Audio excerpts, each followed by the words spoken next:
किस तरह से ये सारे काम रोक, जब इन्होंने देखा कि जो काम केजरीवाल कर रहा है ये काम तो हमसे होते नहीं, ना हमसे स्कूल बनते, ना हमसे अस्पताल बनते, ना हमसे बिजली का काम होता, ना हमसे पानी का काम होता, ना हमसे सिंचाई का काम होता, ना हमसे दलाल खत्म हमसे, और ना हमारी इच्छा भी को पैसे कमाने इन्होंने। तो जब इन्होंने देखा ये काम नहीं तो इन्होंने काम रोकने का काम किया। बड़े दर्द के साथ आज मेरे को कहना पड़ रहा है कि पिछले साल इन्होंने किस तरह से दिल्ली के अस्पतालों के अंदर दवाइयों को रोकने का काम किया। अस्पतालों के अंदर गरीब आदमी अपना इलाज कराने के लिए आता है, अस्पतालों के अंदर बेबस आदमी जिसके पास पैसा नहीं होता, जो अमीरों के अस्पताल में 5 स्टार अस्पताल में इलाज नहीं करा सकता, वो कराने के लिए आता है। हमने अस्पताल बदले थे, अस्पताल शानदार बना दिए, सारी दवाइयों का सबका इंतजाम किया। इन्होंने अफसरों के ऊपर उनकी हाथ मरोड़ के उन दवाइयां बंद करा दी। इन्होंने टेस्ट बंद करा दिए। मोहल्ला क्लिनिक में 3 महीने तक पिछले साल मोहल्ला क्लिनिक में टेस्ट नहीं हो पाए। इन्होंने पेमेंट रोक दी लेबोरेटरीज की। इतने गंदे और इतने घटिया लोग हैं ये लोग। कोई रोकता है क्या? कहते राम भक्त है। भगवान राम ने कभी नहीं कहा था कि गरीबों की दवाइयां रोको, गरीबों की। पाप लगेगा तुम लोगों को, पता नहीं किस मिट्टी के बने हैं, पाप लगेगा आपको। विधुड़ी जी, आपकी पार्टी ने जो ये काम किया दवाइयां रोकने का और टेस्ट रोकने का और सारे अस्पतालों का इलाज रोकने का, गंदी बात है ये। बता के जाना आप भी, रुक जाओ, बता के जाना अपनी पार्टी वालों को क्यों किया उन लोगों ने। दुश्मनी मेरे से है, दुश्मनी केजरीवाल से है। दिल्ली के 2 करोड़ लोगों से क्यों बदला ले रहे हो तुम लोग? एक वो एमटीएस थे, data entry operator, OPD counter पे जब आप सरकार, बैठ जाओ, मैं सारे जवाब दूं, बैठ जाओ, 2 मिनट बैठ जाओ, मैंने डिस्टर्ब नहीं किया था। दिल्ली के अंदर जब आप अस्पताल में जाते हो, दवाई की खिड़की पे जाते हो, खिड़की ऊपर एक आदमी बैठा मिलता है रजिस्ट्रेशन करने के लिए, ओपीडी के लिए, ओपीडी का कार्ड काटने के लिए। वो कॉन्ट्रैक्चुअल था, वो डेटा एंट्री ऑपरेटर था। एक दिन एक ऑर्डर पास करके इन्होंने दिल्ली के सारे सरकारी अस्पतालों के डेटा एंट्री ऑपरेटर हटा दिए। अब अस्पताल के अंदर रजिस्ट्रेशन करने वाला कोई नहीं बचा। अरे करना क्या चाहते हो? दिल्ली के लोगों को मारना चाहते हो क्या? एक दिन फरिश्ते स्कीम कि अगर दिल्ली की बाउंड्री के अंदर किसी का भी एक्सीडेंट होगा उसका फ्री में इलाज किया जाएगा, चाहे प्राइवेट में हो चाहे सरकारी अस्पताल में हो। 23,000 लोगों का हम फ्री में इलाज करा के उनकी जिंदगी बचा चुके हैं। इन्होंने फरिश्ते स्कीम बंद करा दी इन लोगों ने। इतने घटिया किस्म के लोग हैं ये लोग। मेरा दिल रोता है जब मैं ये सारी चीजें, मैं जानता हूं किसी दिन लिखूंगा ये सब कि किस तरह से भारतीय जनता पार्टी के लोगों ने कितने घटिया स्तर के ऊपर इन लोगों ने काम किया है। ये राजनीति होती है, ये राजनीति सत्ता के लिए तुम किसी भी हद तक चले जाओगे, कुछ भी करोगे सत्ता के लिए।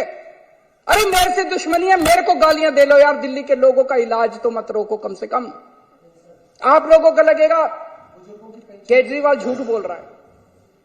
भाई सरकार तो हमारी है, फिर ये कैसे रोक सकते हैं? ऐसा मन में आएगा ना कि भाई सरकार तो हमारी है, सरकार तो केजरीवाल की है, फिर ये कैसे रोक सकते हैं? मैं बताता हूं कैसे रोक सकते हैं। सर्विसेज इनके पास है। सर्विसेज का मतलब ट्रांसफर पोस्टिंग, किस अफसर को कहां लगाना है, कहां से हटाना है, किस अफसर के खिलाफ कार्रवाई करनी है। अगर कोई अफसर करप्शन करता है तो उसके खिलाफ कार्रवाई, डिसिप्लिनरी प्रोसीडिंग, विजिलेंस, जेल भेजना, ये सारा इनके पास है। पूरा अफसरशाही के ऊपर और स्टाफ के ऊपर और कर्मचारियों के ऊपर इनका कंट्रोल है। आज मेरे को जो मेरा चपरासी मेरे कमरे में चाय पिलाने आता है, अगर कल वो कह दे मैं चाय नहीं पिलाता, मैं उसकी ट्रांसफर नहीं कर सकता मुख्यमंत्री होके भी। इतनी भी पावर नहीं है मेरे पास।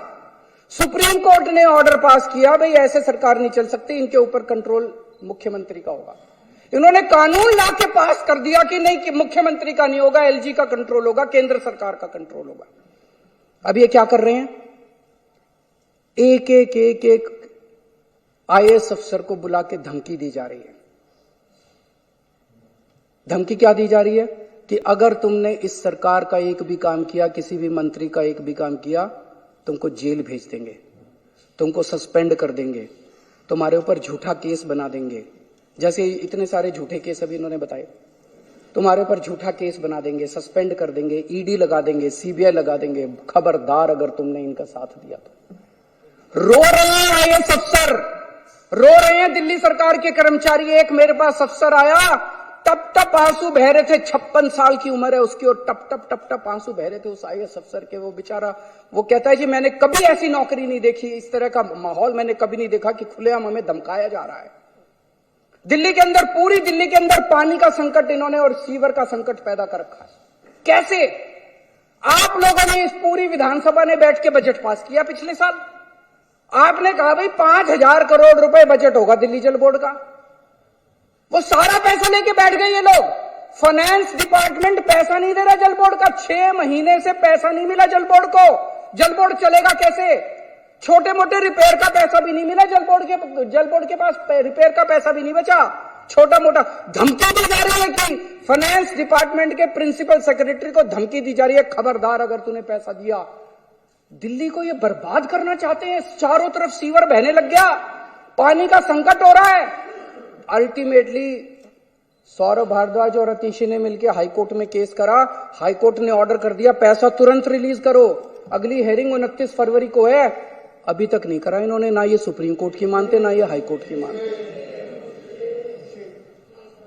अब एक और संकट पैदा कर दिया इन्होंने। पानी के बिलों का बहुत बुरा हाल हो रहा है दिल्ली के अंदर। अनाप शनाप बिल आ रहे हैं, गलत बिल है, सारे के सारे गलत बिल है। हमने प्रस्ताव रखा, आप ही बताना अगर गलत है तो।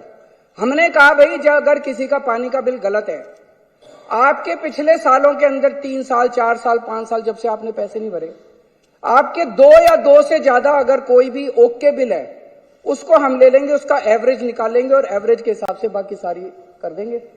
ठीक है कि नहीं है? गलत है कि ठीक है? हमने ये बनाया प्रस्ताव बना के अफसरों को भेजा, इसको लागू करो। अफसरों ने फाइल पे लिख दिया कि हम नहीं लागू करते। फिर बुला के पूछा उनसे, अफसरों से, रोने लग गए बेचारे। बोले जी कह रहे हैं तुम्हारी नौकरी चली जाएगी, तुमको जेल में डाल देंगे अगर तुमने ये प्रस्ताव पारित किया तो। लेकिन प्रस्ताव तो पारित करा के छोड़ेगा केजरीवाल। देखते हैं कि बाजुए कातिल क्या है वो, जोर कितना बाजुए कातिल में है। उन्होंने बिजली की सब्सिडी बंद करने की कोशिश की थी, मेरे को याद है। पिछले साल से खूब नौटंकी मचा रखी है उन्होंने। कभी बिजली कंपनियों के डायरेक्टर हटा दिए, कभी हटा दिया, वो हटा दिया कि बिजली की सब्सिडी बंद करो। इनको पता है कि बिजली की सब्सिडी से सबसे ज्यादा जनता प्रभावित है। होने नहीं दी मैंने इन लोगों की गंदी चाल।